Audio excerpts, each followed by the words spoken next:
begin in Myanmar, where thousands of Rohingya Muslims are trying to flee to Bangladesh amid escalating violence.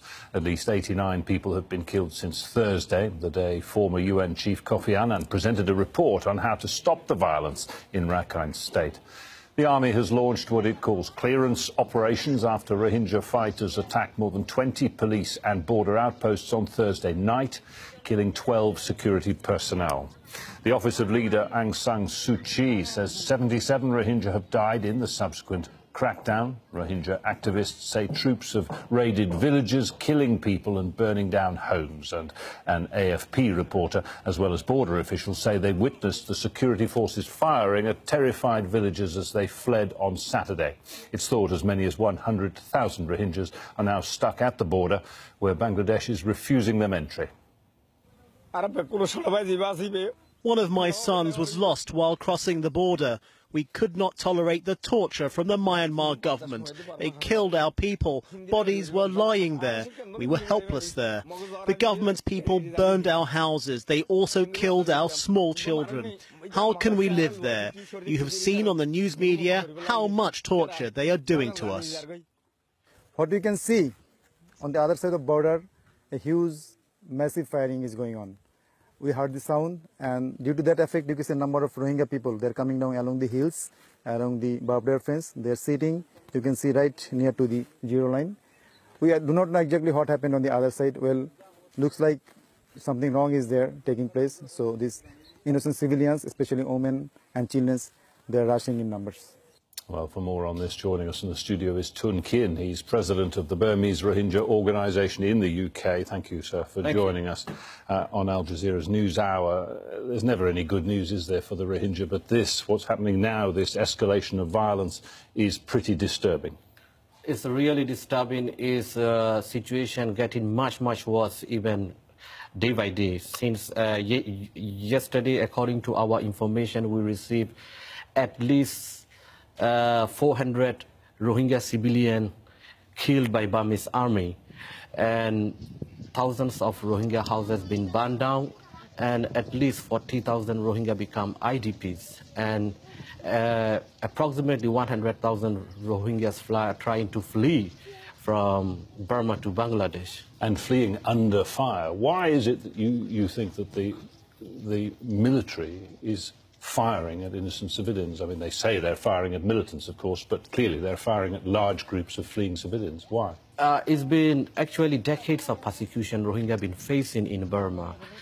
It's a kind of systematic plan to wipe out, to exterminate the whole Rohingya minority from Burma. It's been going, as I mentioned, many decades, especially currently we are facing the worst situation. You know, the thing is, they want to get rid of the whole minority. According to legal experts, what's mentioned, Rohingyas are facing crime against humanity and genocide. If that is the case, forgive me, if this is about genocide and getting rid of the entire Rohingya community, why go to the trouble of setting up a government commission? The Myanmar government set up this commission, headed by former UN Chief Kofi Annan, to try to solve the problem. Why bother doing that? That was just a few days ago that he reported. Actually, we welcome Kofi Annan Commission report, whatever happening. But the thing is, this is a kind of diversion to attention of international community, because international community is raising quite a lot Rohingya issue, but we have not seen effective action. So by doing this, NLD government is a kind of Burmese military, and NLD government a kind of twisting, not to implement this recommendation, the other side, by destabilizing the situation of Rakhine State. So, unfortunately, we are friendless. International community is not doing enough to protect these people. Aung San Suu Kyi is the de facto leader in Myanmar now. She's a Nobel Peace Prize winner. Why is she not more personally outspoken and engaged in this problem with the Rohingya, do you think? Unfortunately, yes. She's not speaking enough. Even she's siding with Burmese military, where Burmese military perpetrated crime against humanity, to the Rohingya people since last October 2016.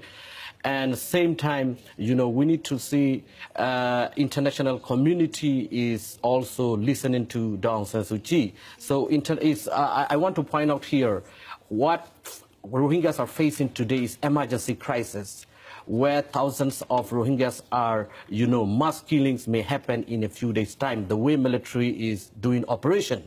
So this is emergency crisis. We need international community intervention. UN intervention is the only way to protect.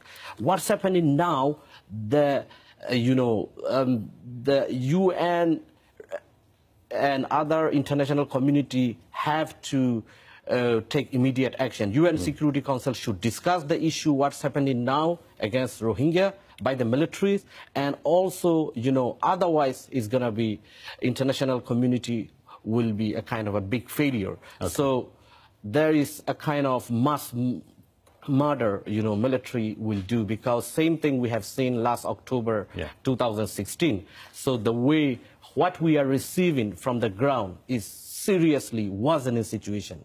Okay. Unless if international community will not do, it's going to be a big mistake. Okay. So we need urgent intervention to protect the lives of innocent Rohingya people, where 1.3 million Rohingyas are facing genocide. Okay. So whenever genocide happens, international communities say, okay, it will not happen again. Now, it is happening now, western part of Burma in Arkhana state.